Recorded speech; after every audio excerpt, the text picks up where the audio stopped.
R2 building with Artoodeedum.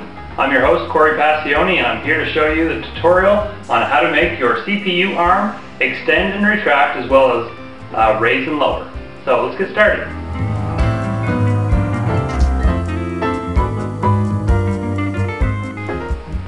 So here's some things you're going to need for this project. I got a power antenna, fully automatic. Picked this up at Canadian Tire for about $60, but you can probably get them cheaper on eBay. It's probably about $45 for you people in the US. So anyway, mine was local and easy to pick up, so I grabbed one of those. Also got some clear hosing tubing. It's very flexible, so that's important because of the tight radius that it has to turn. And then finally, this is just a little brass fitting. You want to make sure that it fits the hosing that you buy, and you also want to make sure that you have a drill bit that will drill and tap the end of your CPU arm. That's what's going to hold the tubing to your CPU arm.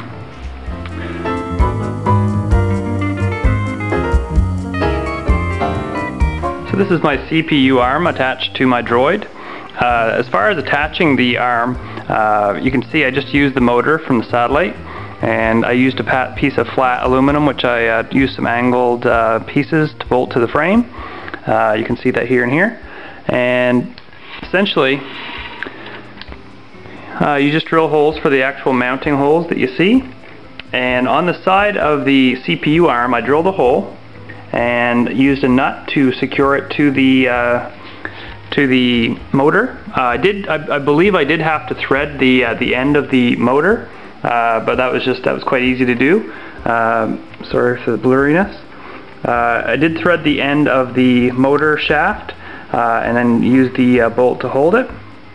And on the very end, the back end of the CPU arm, as I mentioned, I used the brass fitting, and I drilled and tapped that, and then basically that screws in, and then hose connects from that, and then I'll move around to the back of the Droid. You can see the hosing going from the back to the back. Ignore the bungee cord, that's just there for temporarily. And the hosing just goes down to where I have the antenna mounted, and it's pretty simple. So basically the antenna, I haven't wired it up to my actual cleaned up the wiring yet, but the hose extends through the Droid over to the top of the arm,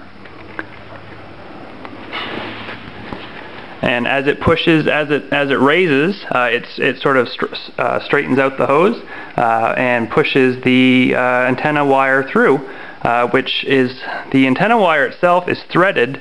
There's a piece, if you haven't seen one of these before, there's a piece probably 6 inches long or so. I trimmed it down to about an inch, so there's an inch sort of rod at the very end of the power antenna. I threaded this. It's quite small, but I did thread it, and then took the actual, I think I have a piece here, took the rod that actually came with the CPU arm, cut it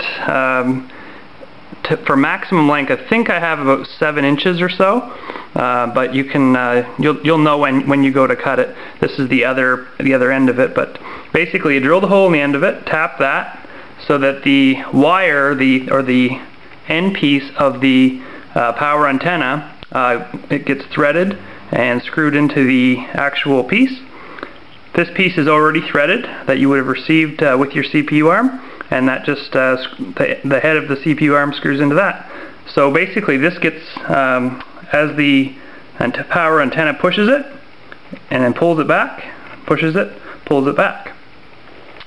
So hopefully that all makes sense. Sorry if I'm not explaining things, but if you have any questions, you can just send me a message. The other thing you're probably asking is, how do you get this to spin when it does extend? Well, that's just the cord itself. I think this cord itself is just sort of spinning as it comes out, so it automatically causes the head to spin.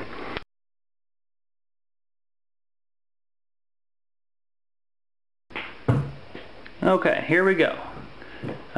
This is R2's CPU arm. It now extends and retracts as well as raises and lowers. So we have up, and out, and in, and down, and up, and out, and in.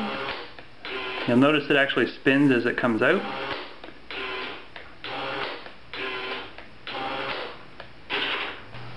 And that's that. So anyway, hopefully you guys can all do the same, and we'll get these droids plugged into the walls soon enough.